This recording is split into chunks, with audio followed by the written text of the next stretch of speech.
everyone. Hi, and welcome to Cadence Podcast. I'm Katarina, And I'm Michael. and today's episode is about how striving to improve can cause you anxiety. Yeah. I think a different way to say that is perfectionism, Yes. right? I think the idea of wanting to be perfect causes a lot of people anxiety. And constantly wanting to do better and Mhm. sort of like getting to, that perfect end result. Yeah, exactly. So before we get into that, though, I think we are going to start off with the new cadence. And I'm going to pull this up on my phone because I actually have two today. I cheated. Oh, and to those of you who are listening for the first time, the new Cadence is a segment where we bring sort of Some interesting news. Yeah. Hopefully current, but not always. And while this isn't current, it was more recent. So recently, the Timeout, I think website, company, magazine. you guys have heard of Timeout, right? They always talk about those really great food courts or whatnot. They actually have released the cities that have the best public transport. Oh, okay. Yeah, and I think what got me thinking about it is recently Katerina and I always talked about how we don't ever want to buy a car again. And maybe you want to tell them while I pull this up really quick. Yeah, I think we don't, since living in Berlin, we've been living in a city that has pretty great public transit. And Yeah. we always said that we don't feel the need to own a car again, because a car, as much as it provides you with freedom to go wherever you want to go, Yeah. it also, there's maintenance involved, there's bills involved. In a big city like this, you have to find parking or you have to pay for a parking spot. And so sort of more what we're thinking is when we want to go on a road trip, there's car sharing nowadays. So we could use car sharing, or you could just rent a car for the weekend. And Mhm. that's sort of, I think, maybe quite a good summary of what our thoughts are. Yeah, and I think, and we used to own a car. So we used to own a car because when you live in Calgary is much more like Los Angeles, and it's just more challenging to get around the city without a car. And because the public transport isn't as strong there, you have to own a car. And just, the car payment monthly, the gas, even with renting car share here, it's just so much cheaper. Like we even did the math, like it would be even half the amount. Yeah, even if you were to rent a car a couple of days a week or weekends a month or something, it is still cheaper than owning a car, and that means all the cost involved. Yeah, the car sharing options here are strong. I don't know if you want to kind of let them know about that so that they can kind of understand how easy it is here for the people listening who've never been to Berlin before. Yeah, I think in Berlin we have about 3 to 5 car sharing companies. Yep. And you pretty much can find a car on every corner. Yep. And there's the car sharing where they charge you by the minute that you use it, but there's also car sharing options where they charge you by the kilometer. So if you're stuck in traffic, you're not actually being charged. It's really only the amount of kilometers you drive. Yep. Or there's even options where it's like X amount of time with X amount of kilometers included. Yep. Even for weekend trips, they give you options. Yeah, but basically, so the list is compiled like this. They were basically polled all the people who live in the city, and then they asked them sort of 3 main criteria, and then they ranked the cities based off of all the responses. So they basically asked the convenience of it. How easy is it to use? How easy and comfortable is it to use? How great the access of it is, and how safe people feel using it. And well, lo and behold, Berlin made top pick. Number 1. Yeah, Berlin was number 1. Not what I expected. Who did you expect? Is it a worldwide list? Yep. I've heard people say that the public transit in, I think it was London and Tokyo, is the top. Okay. Yeah. So the top categories were reliability, um, accessibility, comfortable, safe, and Berlin was number one. Oh. Prague was number two. Which you've experienced? Yeah, Prague's public transport system was really great. On Apple Maps, it actually showed where the trams were going to be. It was really interesting. It had these little animations. The way you have to figure out when they're arriving, if you're using an app, you still know the names, but they're not digitized. So you have to walk up to a board that's still printed on a piece of paper to see the name of the tram that you need to get onto. Whereas here in Berlin, they're all digital signs. But anyways, they're number two. Tokyo, number three. Which I've experienced, Yeah. which I think is, when you think of Tokyo and Japan in public transit, it's precision. Yeah. I think the reason why it didn't make number one possibly is they said that not all the places provide English. That is very true. You have to sometimes memorize the Japanese alphabet, like the the letters, characters. to sort of Yeah. understand what station. Exactly. Whereas in Berlin, they announce it in English. In Prague, they announced it in English as well. So they'll do dual languages. And in Japan, did they do both languages or no? I don't remember. I don't think so. I think you just had to listen for the name of the Yeah, station. and they're saying it says right on here, it says the Tokyo public transport is brilliantly maintained, and it is becoming more increasingly easy to use even for non-Japanese speakers. And I think that's part of the criteria, which says how easy is it to use. So I'll quickly fly through the rest so we can move on. So, question, was there a surprise for you on the list of a city that you didn't expect to be ranked on this list for good public transit? Yeah, actually. So I'll tell you the rest and you tell me which one stands out to you. So 3 was Tokyo, as we said, and then 4 Copenhagen, 5 Stockholm, 6 Singapore, 7 Hong Kong, 8 Taipei, 9 Amsterdam, 11 London, 12 Madrid, 13 Edinburgh, 14 Paris, 15 New York, 16 Montreal, 17 Chicago, 18 Beijing, 19 Mumbai. And the things that stand out to me, one, simply because I thought they would be higher, and two, the other reason is ignorance, was I didn't realize Mumbai had such a great public transport system. I've never been there. I just didn't know. And I guess also the question is what public transit is included. Is it any sort of like buses too, for example? Maybe, I'm assuming. Yeah.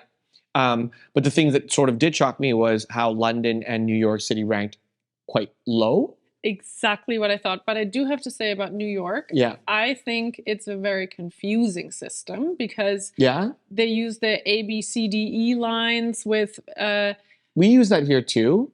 and like northbound, southbound. Yeah. So when you're a tourist, I think sometimes you maybe don't understand quite. Yeah, but just in Berlin, we use letters U2, U8, U7, U6. They have no idea.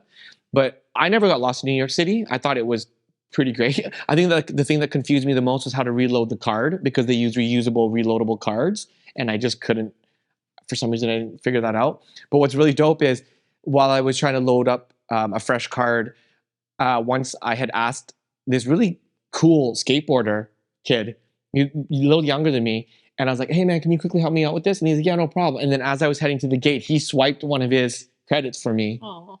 Yeah, so man, people in New York, they always say they're all like jerks and mean and stuff, but they're not. They're just in a rush. So sometimes they seem like they're rude, but they're super dope. I mean, I think skateboarders are dope in general. I used to be a skateboard kid back in the day, so. Yeah, that's really kind of them. But quickly, the second one is right now they are doing a thing where Hong Kong is actually going to pay for your plane ticket to visit Hong Kong in 2023. Have you heard about this? No. So like you can come from anywhere to Hong Kong and they will pay for it? Yeah, exactly. How? Why? So I think back in the day they were doing. They had bought a bunch of tickets back in 2020 to increase their tourism again, because lots of different reasons. There was a lot of like political distress, and for some reason their tourism was dipping and they wanted to rejuvenate it. So the tourism board had bought a bunch of tickets from Cathay Pacific and they were going to give them away to people. And the pandemic happened, so they weren't able to do that. But now they are launching it again, and they have already started to do it for certain places. So on March 1st, they already gave away 80,000 tickets to Southeast Asian countries. Wow. On April 24th, residents of Hong Kong can enter to draw round trip tickets to select destinations around the world to get the Hong Kong people to travel. Travelers from the UK were able to register on May 9th. And now it is going to be the rest of Europe and the USA's turn. I think, details of how travelers from North America and the rest of Europe can apply and are yet to be announced, but it looks like it's going to happen sometime in May. So if you go to the Time Out website, you can probably find that if you're interested in going to Hong Kong and checking it out. Because I mean, I would love to go. I think I'm going to maybe try to apply for it. Yeah, I was going to say, let's do it. It sounds like you just have to register and I think you have to do like a little quiz or something. And maybe it's a draw or something. But I mean, hey, it's for sure worth it. Yeah, and on top of that, the tickets are available for Cathay Pacific, HK Express, Hong Kong Airlines, Greater Bay Airlines.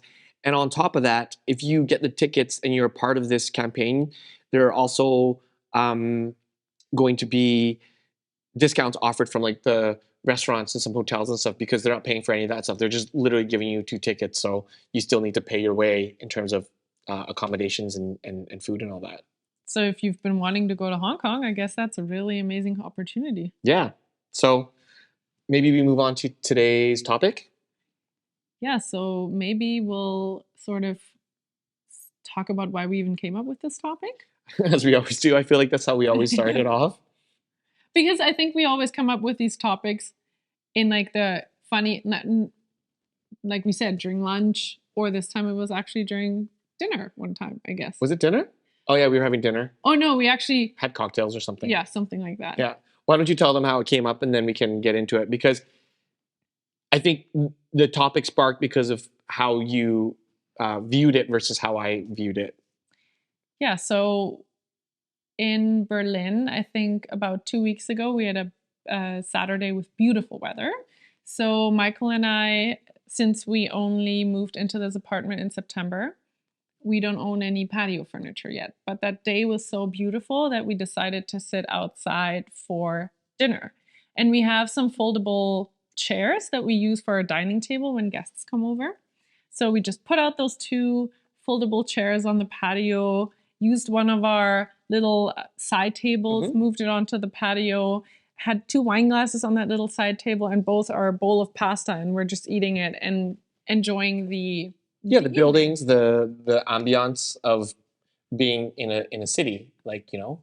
And then I think the next day was, or the Monday after or something, we were having lunch and I was sitting on my usual chair at the dining table and I could see the patio outside, and I said to Michael, man, I enjoyed that so much. You did. That Saturday evening, I could do this every single day from now on. And then you said? And I was like, I could not. And I was like, why? Like, that was so amazing. And you enjoyed it too. But then you explained to me why. I think for me, the thing was I did enjoy that because it was the first time we had done it. It was a spur of the moment thing. And in my head, because I enjoyed it so much, my brain started thinking, how do we make this better? Because those are 2 janky foldable chairs. It was just a side table that we had. It wasn't even a dinner table. They weren't proper dinner chairs, or it wasn't a low table with low couches. And I kept going to a place where it's like, the next time we do this, I want to make it better. And that's when it came up that I said to you, it's a blessing and a curse for my brain to always want to improve on something that I can see that could be improved on. Did that make sense the way I said that? That was perfect. Whereas I have the mindset of, that was so enjoyable. I am so content with the makeshift setup that I will enjoy it. You would do it the whole summer. I would Exactly like enjoy that. it just as much sitting on those foldable chairs as I would sitting there with a perfect setup. Yeah, and for me, because we did it once, the second time I would not be able to enjoy it because I would keep looking around and being like, how can we make this better, more comfortable, more dinner like the setup? Like how do I get a table big enough to get proper cutlery? And those are simple fixes, and you just buy the furniture and all that stuff. But I think the point was that I prefer things to be perfect, and there's no such thing. No, there's no such. And you see me get stressed about it. Yeah, and that's why we also sort of called this, or when I introduced the topic earlier, I said how the constant need to improve can cause you anxiety, because there isn't that perfect end situation for most things, if not all. So constantly wanting to get to a place that is unattainable can, of course, cause you stress and anxiety. Yeah. And so I think that's the one thing that we wanted to talk about was why do we think it is that people, like, the idea of perfectionism still exists, even though I think everybody knows that it doesn't? Like, what do you think that is? To be honest, I think for the longest time, that might not be the reason, but it's just the first thing that came to my mind. For the longest time, especially in a work environment, perfectionism was considered a strength. And for a while, they would even say to you, oh, when they ask you about your weaknesses in an interview, say it's perfectionism, because it's actually a strength. It's something that you're wanting to, like, it shows that you are committed and you want to go above and beyond. But I think as society has moved on, especially from a work perspective, there's a lot of different conversations happening where perfectionism just isn't, like, people have understood that it's not attainable and shouldn't be. Yeah, and I think it's about the progression thing. Like, a good example is one of the other reasons why this came up as well is because we got a proper coffee setup recently, like a proper coffee machine. And even though I have been pouring coffee and sort of practicing my latte art for a very long time, up until like recently, I've always just been what I would consider a beginner, right? And then I finally got to a place where I was pouring it well, but I'm constantly trying to get it perfect. And while doing that, you sometimes push too hard and you mess up. So it's almost like 2 steps forward, 1 step back, 2 steps forward, 1 step back, because I want to get to a place where I can do it perfectly every single time, and I'm just not there. And I'm not content with the art looking like okay or even good. Like, I want it to look beautiful and what people would consider perfect. And for you, do you think that once you get to a place where you're pouring it consistently good, would you be happy, or would you continue to push? I think I am content way earlier than you are. I have a certain level of bite where I want to get something to a certain place. But as soon as I know that I can do it good enough, I am usually content. Yeah, I think that's where we're really, really different. And I think also what you were talking about is really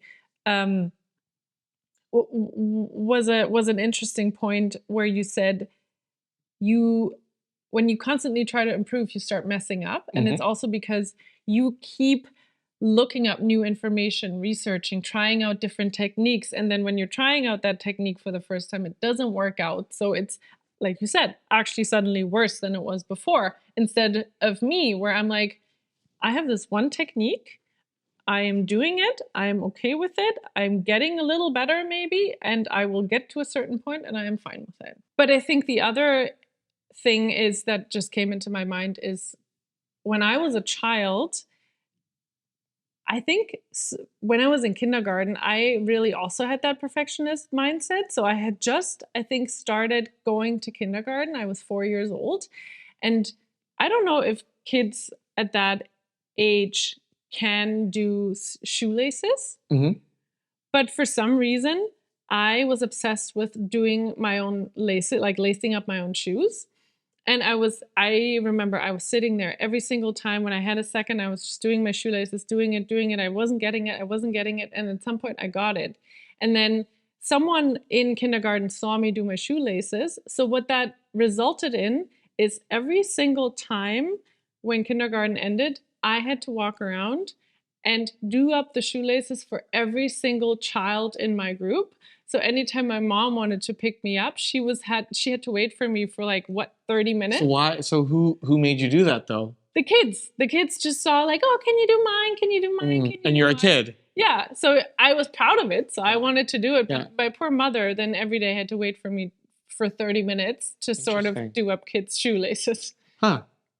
Yeah, I don't think I've ever had a story. I don't have, and it's funny. I don't have any stories because I've always been this way. Yeah. I've always never stopped doing something until you get it. You know, like when you see little children and they're trying to figure out like Lego or trying to fit something into a little slot.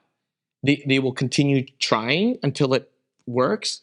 I never grew out of that. Yeah. Like I just never grew out of that. What I am starting to get have gotten better at is rather than thinking about doing things to get them perfect, I've actually gone to a place where I have to pull this up, but doing it with the infinite mindset, which is the idea that Simon Sinek kind of talks about.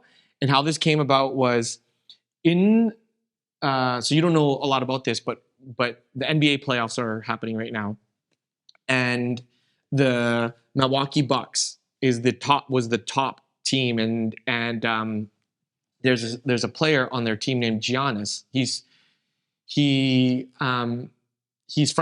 was born and raised in Greece, and but his descent, I think his parents, I actually don't know exactly where they're from, but from one of the African countries.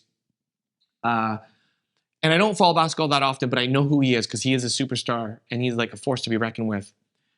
But anyways, long story short, most people who are listening to this, if they follow basketball, they'll know what I'm talking about. And if they don't, what happened is they got beat they were the number one seeded team and they got beat by a much lower team. Like I think one of the last place teams in that side of the bracket, and it was the Miami Heat. And I think they lost the series 4-1, best of 7, you have to win 4 games. And one of the reporters asked him, "Hey, Giannis, do you think the season was a failure?" And his response was, "Why are you asking me that?" He's like, I'm paraphrasing him. He's like, and he was very good about it. He's like, "I don't want to make this personal." He's like, "But there's no such thing as failure in sports." He's like, "Michael Jordan played 15 seasons. He won 6 championships. So are you telling me that 9 of those seasons were failures?" Hi, interesting. Yeah. Yeah. They're not. He's like, every year that we play, we work towards something. We work towards getting better. We work towards better discipline in game. We work towards something, and moving towards that end goal of eventually winning one day is the mindset, right?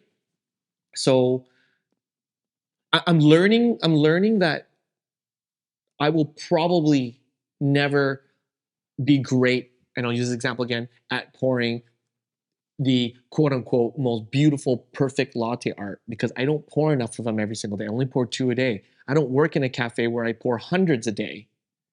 And so for me, I'm learning that I can try to get better every single day. I'll probably never get it. And I have to just be okay with that infinite mindset of always wanting to improve, even and not letting that anxiety get to me.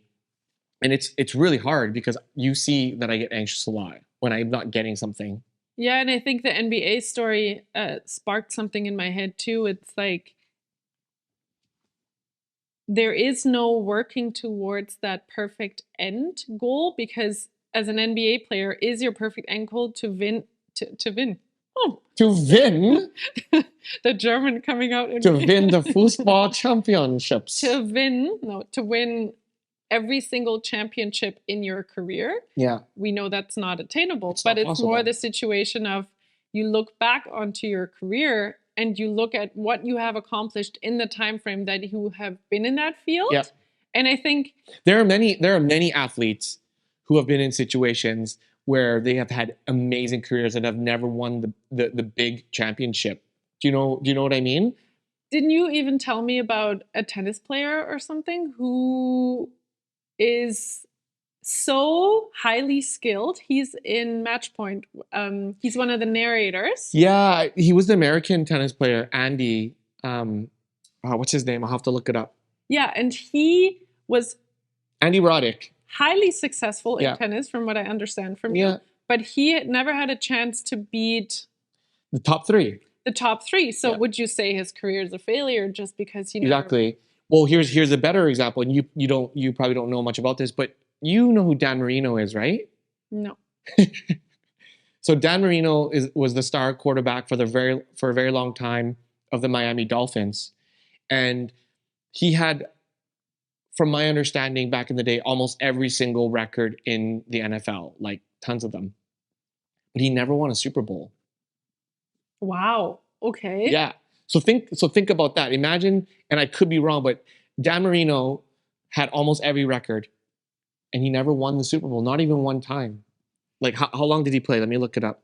And I think also that brings up the idea of what do you define as the end goal? Mhm. Is your end goal to win a Super Bowl, or is the end goal just being successful in your sport? Yeah. And that can be defined in different ways. Yeah, he played for 17 years. Wow. Okay. And he held like almost like every record, like lowest sack percentage, most leading points, completions, leading pass attempts, all these things, and he never won one. He never got there. And so do you consider his career a failure? No. Like, no, absolutely not, right? Like there are different measures of that. So how do you think someone like me can change that thought process? Because obviously I'm in a place where I have this like I struggle between just being like that perfectionism mindset versus like this sort of more, let's just call it infinite mindset, right? That's Like a what very makes good you so question. content? Like when you pour your latte art, as long as you can get it to float nice and as long as you get a decent-ish design, you're happy. Yeah. That's a very good question. I think I don't know how to answer that because it is just, I think maybe I have, but I think you do that too. So I don't think that can be the answer. I have predefined for me what I want to get to. Mm-hmm. And I think I also am approaching it from a very realistic mindset. So I have set my goal just quite low from the beginning. And then you know that you can get there easily. Yeah. And then maybe Do you reset your goal once you've hit that goal? depends on depends on how passionate I am about it. Mhm. I might or I might not. Like I said, depends. Yeah. Yeah, and that's where we're different. I always reset that goal higher. Because I feel, as we've talked about this before, but I feel like people can be great at anything. Yes. And you were a little bit hopefully Berlin is really loud right now. There's a huge, sounded like a truck. A truck. And there's yeah. no trucks here in Berlin. Yeah, sound like It's a just truck. ripping past the outside here. So hopefully that's not on the podcast. But back to what I was saying. I was basically saying I truly believe that anyone can be great at anything if they want to be, right? Like I think if you put in, some people are just naturally gifted at being good at whatever that is, whether it's playing sports or singing or music or filmmaking. But I believe but I believe if you want to get into any of those disciplines, for example, you can get to that level. You just have to put in way more work. And that's what a lot of people say, right? People always look at someone who is let's say, naturally gifted and they get there quicker, and then they see someone who also gets to that top level, and they're like, yeah, they're overnight sensation. They also are gifted, but then they don't know the whole backstory of how long it took them to actually achieve that. Like, And I think that is something that we talked about many times. And I always used to be the, you always, correct me if I'm wrong, you always thought that people are good at some things and great at other things, but not everybody can be great at everything. And That's how you thought. And I also definitely thought people are suck at some things, and that is okay. I always was like, this is my talent. This is where I'm good at. This is what I suck at. I accept all of those and I will lean into those. Mm-hmm. So we have often had conversations where I said, I'm just not good at that. And you would never accept it because you believe that everyone can be good at everything. Yes, because here's actually a good story that people might be able to grasp onto and understand better, and maybe they have experiences too. But Drake, one of the top artists and all that, do you think he's a good singer? Like from his types of sing, like his Yeah, I wouldn't say he's absolutely gifted. Okay, he's not an Adele or anything, never would be, and he would say that too. But the difference is, I think he is great at what he does, and he is a quote unquote great singer. Yes. Like he's no Mariah Carey. We all know that. He's no Mariah Carey, no Adele, all that.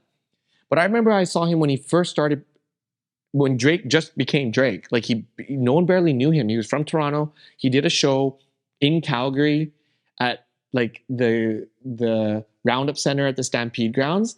And there was, I swear to you, there was no more than maybe five to 10,000 people there, maybe something like that. And I loved his music. His beats were great, but he wasn't a good singer. I clearly remember thinking, holy shit, he actually sucks live. And I was thinking like, he sounds so much better with auto-tune and manipulated. And then funny enough, Drake blew up, right? Like he's hardworking and he worked his ass off, whether he took singing lessons or not. And then I saw him again, and this time he was at the Saddle Dome performing to 30, 40, 50,000 people.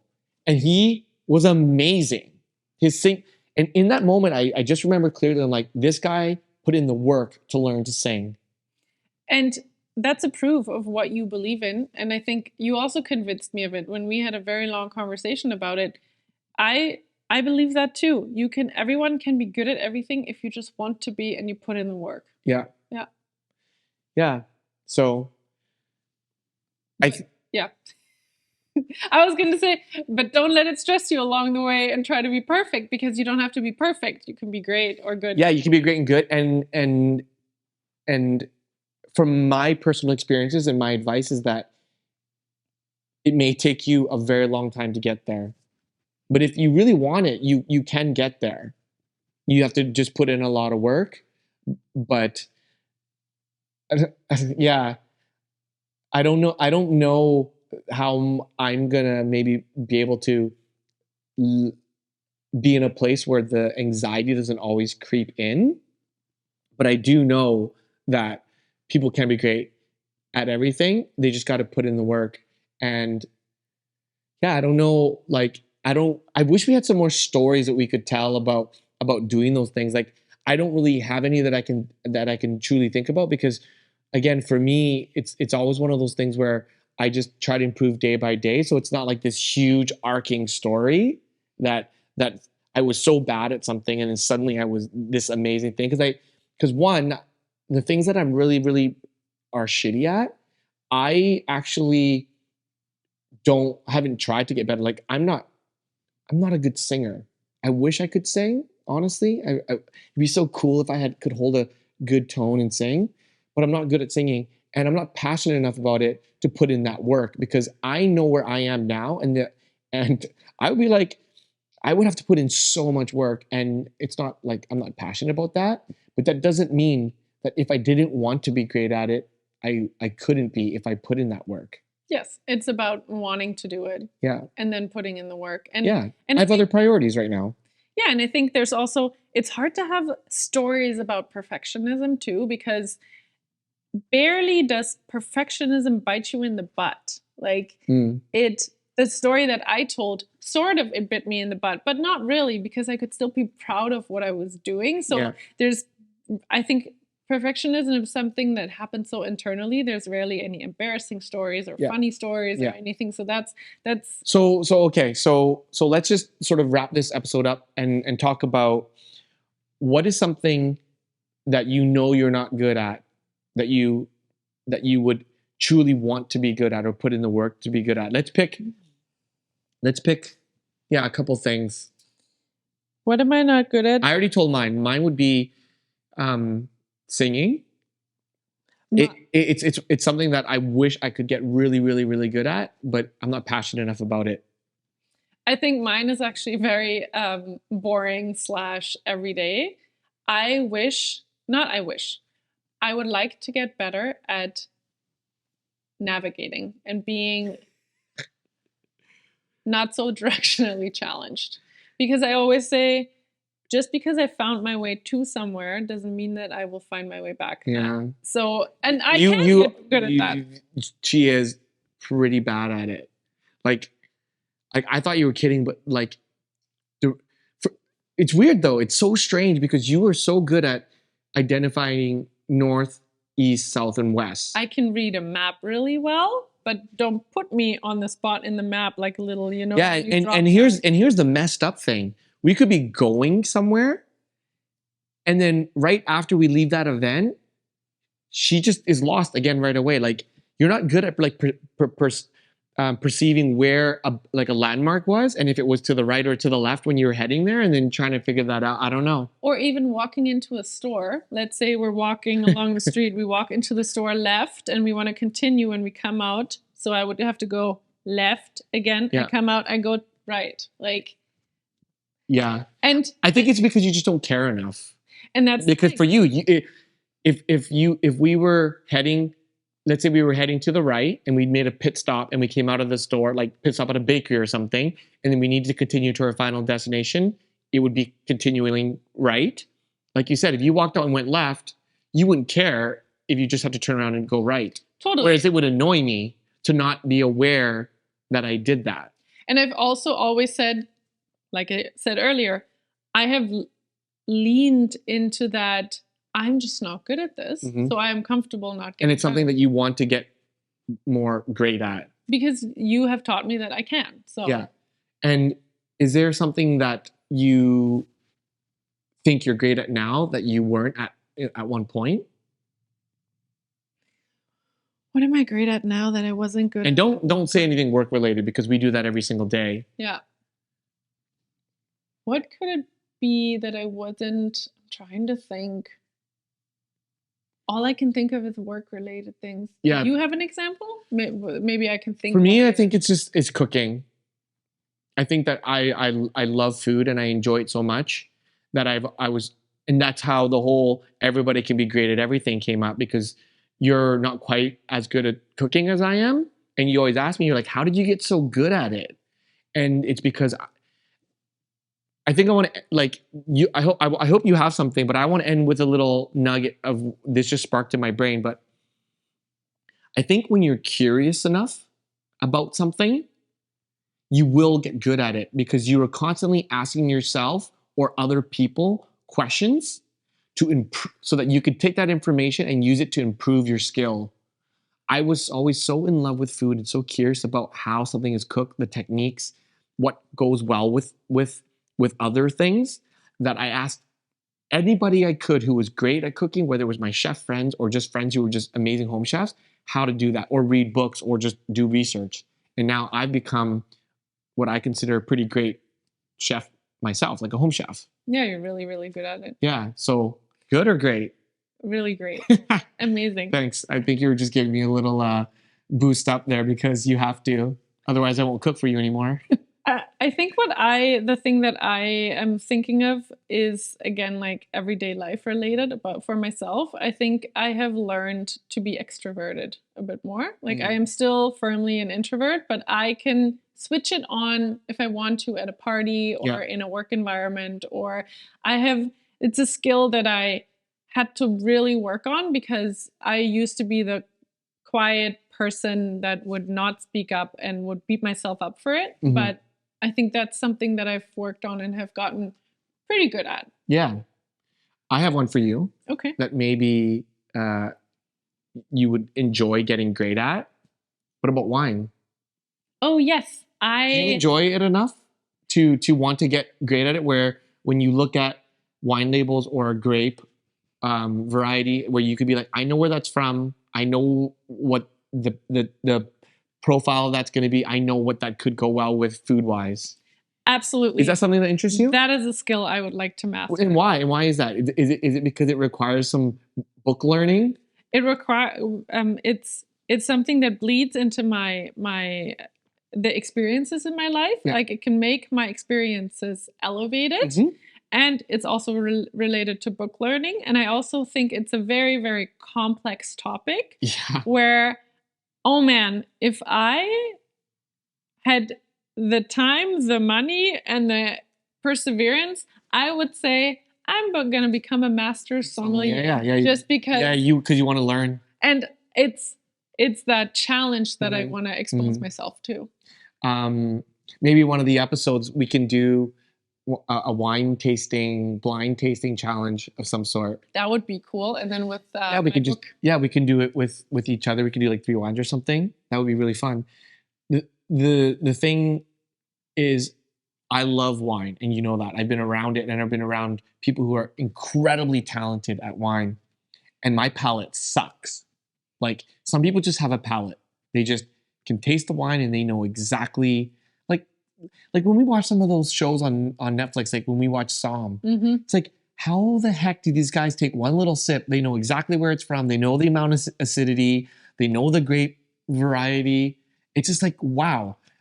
I know I don't drink enough wine, so I don't know that I'll ever get there, but I know I could get there. My palate sucks right now. But I'm with you. I'm ready to improve that. Yeah, let's do it together. So, with that being said, Let us know. Is there anything that you have been wanting to master? yeah, if you're watching this on YouTube, leave a comment below for us. Oh, and I also learned recently Yeah. that you can comment on Spotify now. So Can you? yes. Oh yeah, you can. because Spotify went all like wild with like videos and commenting, and they become more like a social platform than just a music streaming service. Yeah, so you can rate the episode and in the rating leave a comment. So if there's Ooh, leave a anything comment you on want to Spotify. share with us, be our first person to comment. On Spotify. Yeah. That would be exciting. I would love if someone just like left a comment on Spotify just to use that feature. But having said that, I would love if you are listening to this episode and you are excited about one of our wine episodes, let us know what your favorite wine is. What style, rosé, red, white, what region, whether it's Spanish, Italian, French, and we'll go out and pick some of this wine up and I don't know, have a little virtual tasting party together somehow. And I'll tell the story of why I think Malbec is the best wine in the world. Oh, we'll save that story for another day. We have an amazing story about Malbec and basically what brought us together, sort Yeah, of. that's part of it, yeah. That's a great story. Yeah. And yeah, so hopefully you found this episode interesting, even though there wasn't a lot of laughter or funny stories, because as you said, the idea of always needing to make something better or like in a skill set sort of way rather than a self-improvement sort of way, like perfecting something is such an internal struggle. Mhm. And so it's hard to have these like awkward stories because once you're already good at it, there is no real story. I mean, there could be if you're trying to fumble a lot, but I just can't think of any right now. No, and I thought about it, and I think it's that internal struggle, that internal dialogue, and then you get good at it or you leave it, and Yep. that's it. Okay, so that's pretty much it. Thank you so much for watching. So don't forget to like, share, 5 stars, comment, all that wild stuff. There's just too much stuff these days. With all the different platforms, there's so much going Yeah. on. So thanks for listening and watching. And we appreciate the support always. So we'll see you in the next one. See you in the next one. Bye. Ciao.